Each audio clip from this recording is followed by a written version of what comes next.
In the aftermath of Charlie Kirk's assassination last week, there seems to be a huge effort on the right to discourage and discredit people who are asking questions about Israel's influence on the American government. There's a growing push in Washington, D.C., as we've seen from Pam Bondi and even President Trump, to suppress and, in some cases, criminalize free speech. Today, we're going to go down the rabbit hole on two controversial bills that Charlie Kirk adamantly opposed and what it means for Americans who dare to question the narrative.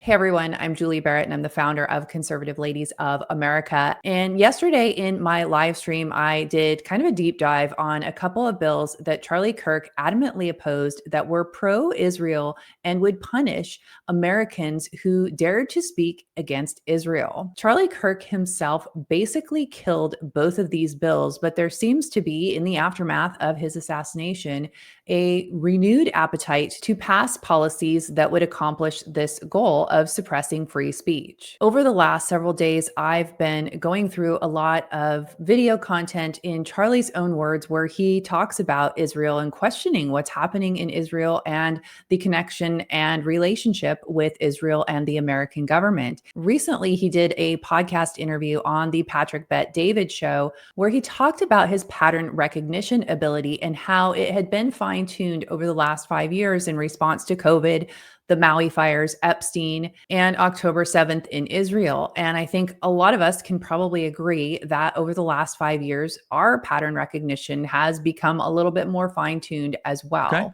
And honestly, they have a mandate to go seek justice and revenge. They do. This idea that they need to have a truce or a peace treaty, that's morally crap after you see women and children be burned alive and dragged to the streets. But there are some serious questions here, Patrick. And let me tell you, my pattern recognition over the last 5 years has become pretty sharp. COVID, Maui fires, Epstein.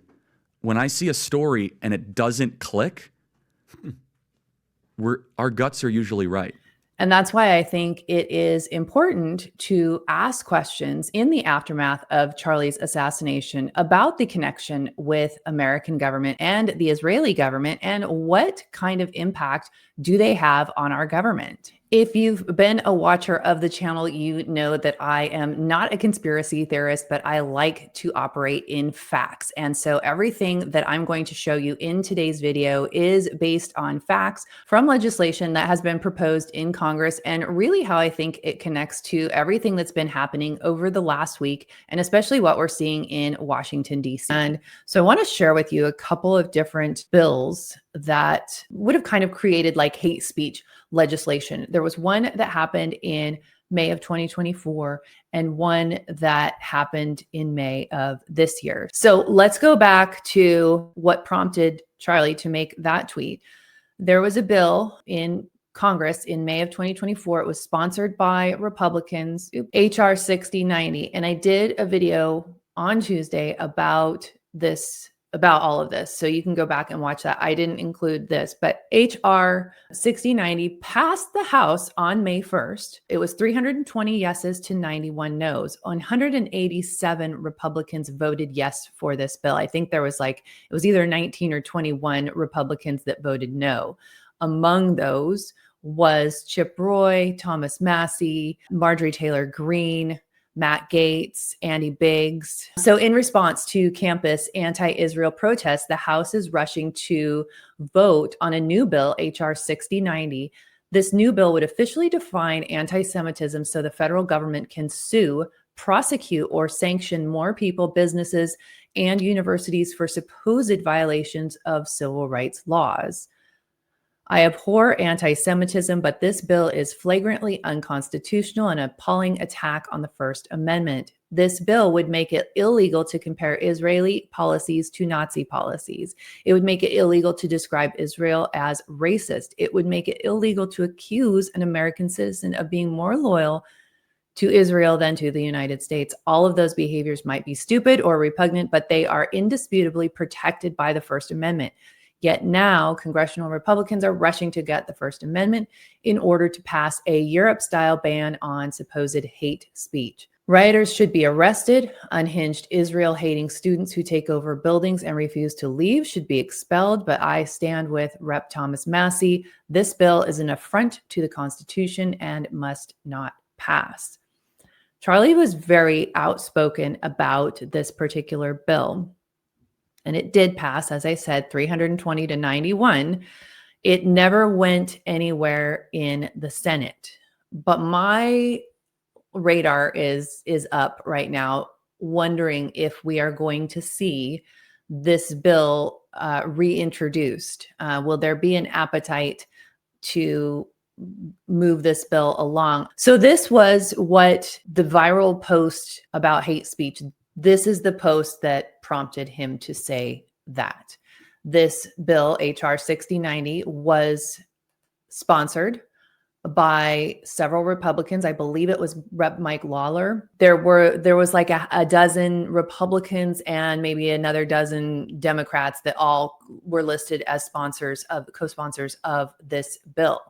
So then and you may have seen this circulating as well, back in May of this year, we had HR 867. And Charlie posted on social media tomorrow, so that would have been May 5th. Tomorrow, the House will vote on HR 867, a bill that will criminalize private boycotts of Israel, fines up to $1 million, and prison time up to 20 years.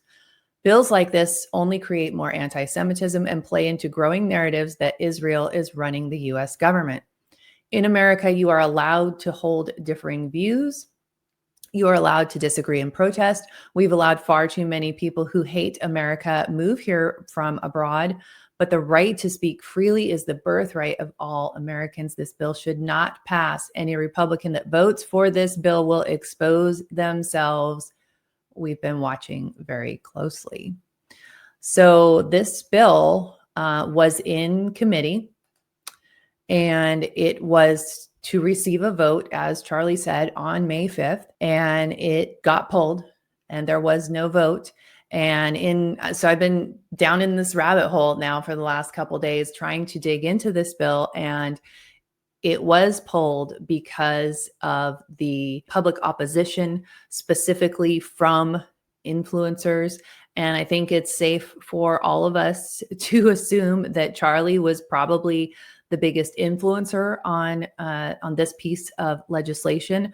I've done a lot of searching to see what else I could find, who else maybe was publicly opposing this as vehemently as Charlie was. And aside from Marjorie Taylor Greene and Thomas Massie, I don't find someone, an influencer type voice, a podcaster, a conservative voice like Charlie. I'm not finding anyone else who was doing that. I think it's interesting that now, on the heels of Charlie's death, we're hearing a lot about the renewed outcry for hate speech, policing speech of free Americans. I think there's definitely an appetite for that. And it makes me, and this is something I've been really cautious about, because if you say something about this, if you have questions about this, there are a lot of people that are ready to come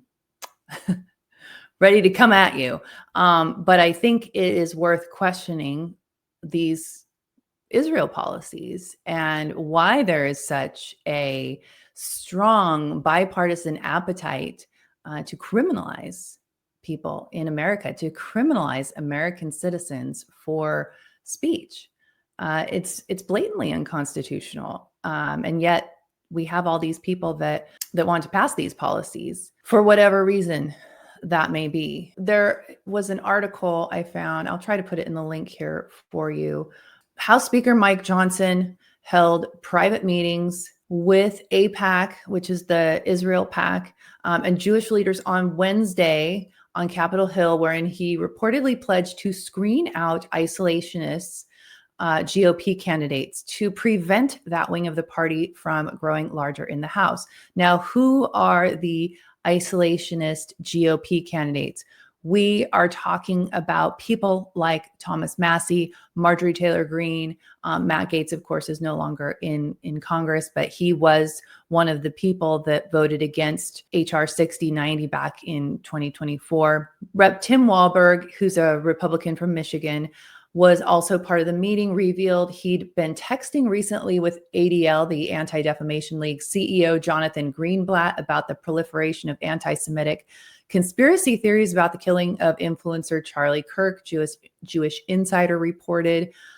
Though nearly all of the participants remained mum on what went down, Rep. David Kustoff, I don't know if I said that right, Republican out of Tennessee, tweeted out an image of the room, and you can make out many of the participants, including several Jewish Insider declined to name. This is kind of a new rabbit hole for me. I don't tend to dabble in Israel stuff, mostly because foreign policy, foreign relations isn't really my wheelhouse. And so I don't feel very comfortable talking about it and opining on it. However, making the connections between these two bills, when I was searching out Charlie's tweets and the hate speech stuff, it was really interesting to me. And you have been hearing a lot about, as this post mentions, the conspiracy theories about Israel. It's worth asking questions, I think. I think it's worth asking questions. And currently, I think today is the last day, but there are 250 state legislators,